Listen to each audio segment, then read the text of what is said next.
Hey everyone, welcome to Reddit Readout. Today we are checking out Entitled Parents. Story 1. Suffering Olympics Gold Medalist. Me, 31, am a disabled cancer patient. Due to my cancer, I lost motor function of my right leg. Now I can walk without assistance, but I have to wear 3 braces to do so, and I can't do anything but a demented walk. Cars are hard for me to get in and out of, so the loo lines in the disabled parking space helps give me the room and accessibility to get in and out of the car. This information is relevant. Well, entree in my mother. A very entitled, I have it worse kind of person, and has been this way all the time I've known her. She parks in a space I cannot get out of on my own, and I ask if we could park in the disabled space so I can get out. She snaps back, well, I'm disabled too. Okay, I never said you weren't. I asked for you to park so I can get out. And this is one example of her competing with my disabilities and cancer. If I say I don't feel good, she pipes up and says she feels worse. When I was in the hospital, paralyzed and miserable, all she could do was talk about her small stint in the ER over a perfectly preventable heart issue. I could barely lift my head, but here she was telling me how hard she had it.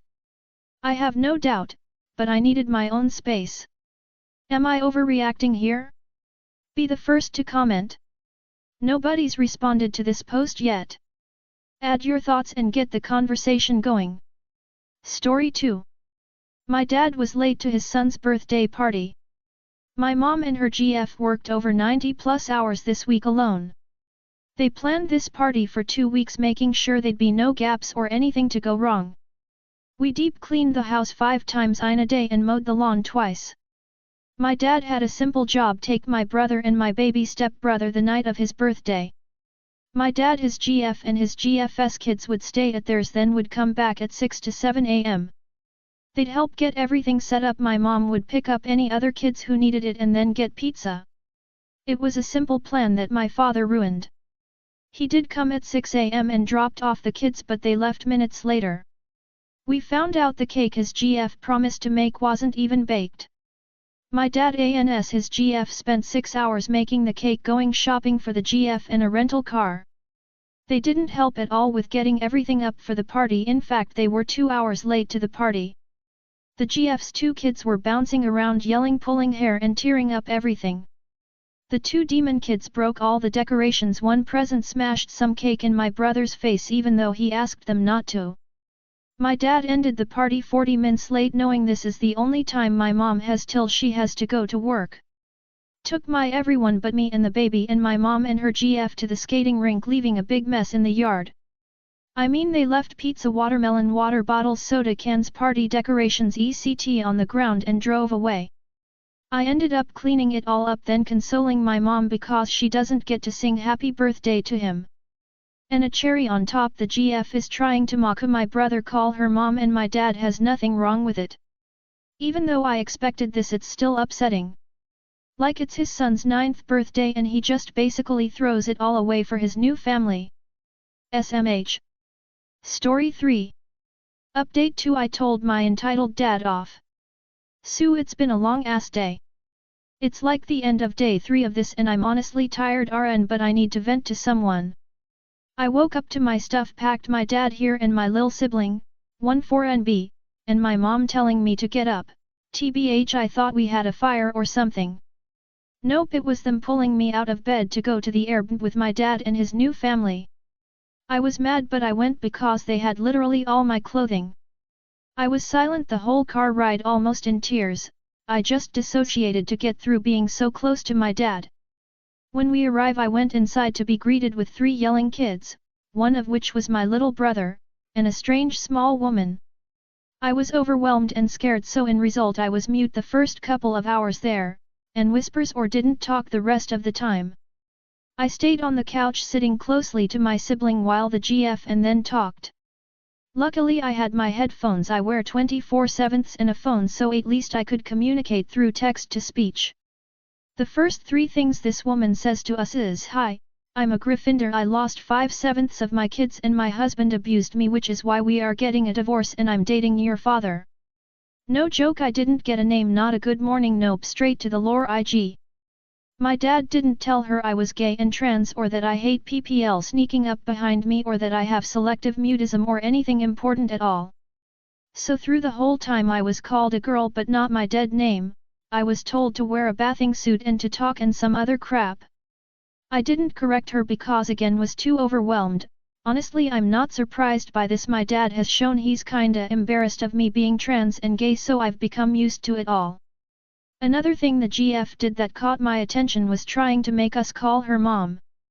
I asked her name because I didn't want to be rude or impolite, and I call everyone except my really close friends and my family by first name basis or ma'am/sir. It's just something I do, because to me if you want a nickname you have to earn it. She said, oh, just call me mom, and I immediately protested that. Why would I call a random woman my dad likes mom? Just weird. But we went to the beach, which I won't lie was fun. We live near the beach anyways, but it was fun collecting shells. When we got back I sat down and just watched everyone around me. It's something I do to learn about people without asking them directly. I was hurt to see my dad being a better dad to these new kids than he ever was to me. He helped them and talked to them and did everything a normal dad would do. Usually he'd ignore me and sleep and yell at me. That kinda stung knowing they got the dad I want. Another thing I noticed is my dad never told this GF about his past and how he was an abuser, which like I think is an important thing to say.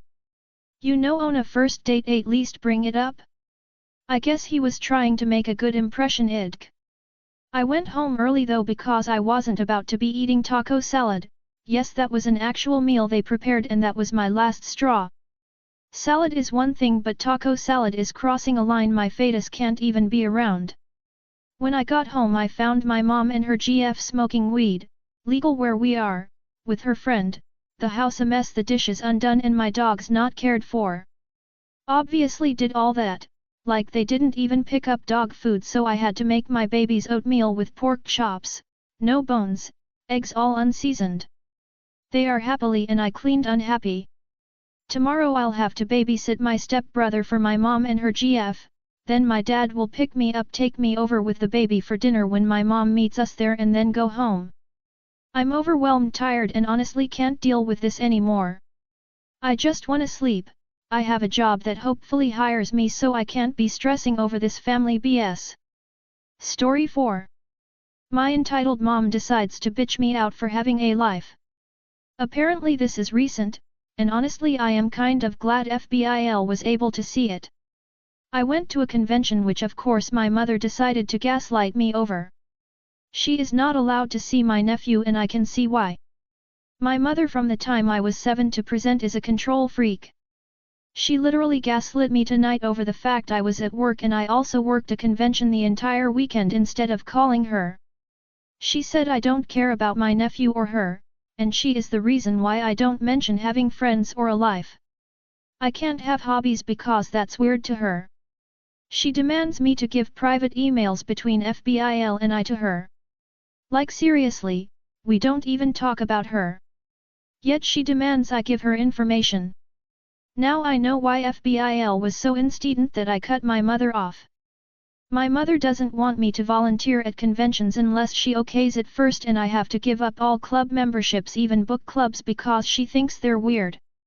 I am only her daughter when it's convenient for her, and yet I am supposed to just be her slave. I am so done and I want to just disappear at the moment, but I have to work. Apparently having a life is being her parrot.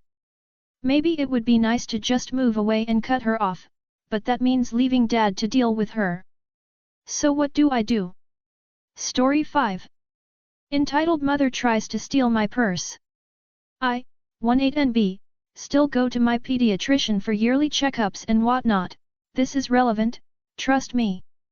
My doctor's office is located in a fairly bad part of town, the same area I grew up in, so I'm always careful to keep my stuff close to me at all times. It's not like people would get a lot from me if they snatched my bag, but I keep some personal items, like meds, in my bag. Since this is a pediatrician's office, there's always plenty of children in the waiting room. My brother, 20M, barely young enough to keep going there, and I were there a couple of weeks ago for our yearly well checks and flu shots. Since we have the same doctor, our appointments were scheduled at different times. My brother goes back first while I sit in the lobby with my bag between my legs, playing on my Switch. Our dad had run across the parking lot to pick up a few things from the grocery store, which is fine, considering we're both legal adults, so I was just sitting by myself in the corner. This adorable little boy, SB, maybe 10 or 11, came over and asked what I was playing. I told him I was playing Pokémon, and he asked if he could watch. I agreed, both wearing masks, and angled myself so he could see my screen. We talked a bit about Pokémon, which I could tell he loved a lot, and I showed him my bag. A bit of info about my bag: it's one of those small backpacks made to be like a purse you can wear on your back. It's a cute Pokémon-themed bag that goes with me everywhere. I bought it from a store that donates meals to those in need depending on how much you spend, so the bag was more expensive than some would think, $80 to $90, but I didn't mind spending so much since I was getting a lot of meals donated. A few more minutes passed by, and the kid's mom calls for him. I tell him it was nice talking to him and give him a wave as he heads to the opposite side of the room. I go back to my game, but no more than 20 seconds later, someone appears in front of me, standing over me like some kind of predator looking down at its bested prey. I look up to see this lady standing there, looking almost the complete opposite of a Karen. Long, natural-looking hair, light makeup, simple t-shirt, and leggings. She was honestly very pretty, except for the smug look she had on her face. We'll call her M. Please note that I'm diagnosed with GAD and a panic disorder, so my reactions are a little extreme. Me? Oh, hi. Can I help you? M. My son told me about your Pokémon purse. I had put my bag between my feet on the floor with one of my legs inside one of the straps so it would be harder for anyone to snatch it. Me? Oh, yeah. Your son is a sweet kid. M. Yeah, well, you're too old to be playing with Pokémon stuff. You should give your purse to my son. At this point, I was getting a weird vibe from her, so I had tucked my Switch into my bag and slipped my other foot through the other strap. Me. I'm sorry, ma'am, but I spent my own money on this bag, and I would prefer to. See? You're old enough to have a job. You're too old to be playing with Pokémons. Me, getting a bit anxious because she's literally standing over me. Miss, please back up. You're way too close to me.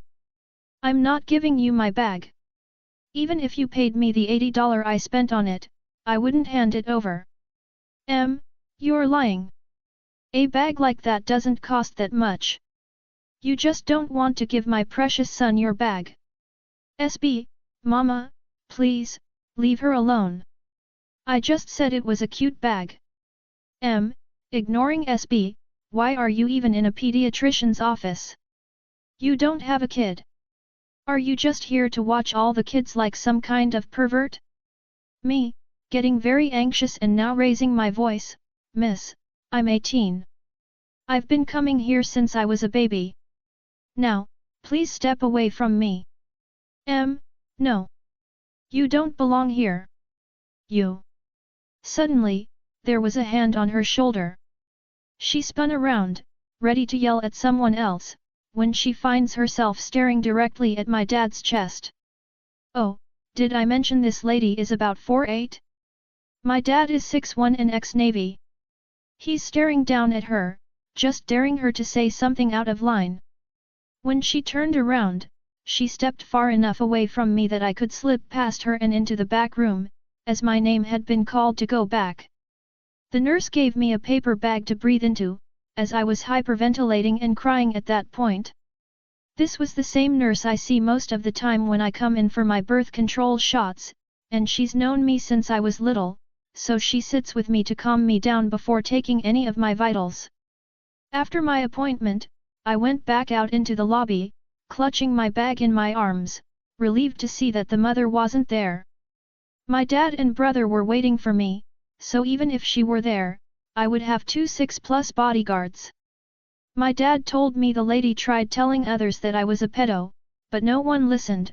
Most of the staff knew me since I was in every 3 months, and she got kicked out. My dad took us out for ice cream after everything, so, yay. All this over a Pokemon backpack. I'm looking for a small wallet to keep my cards and cash in rather than carrying my bag with me everywhere. That's all for today. Please don't forget to like and subscribe.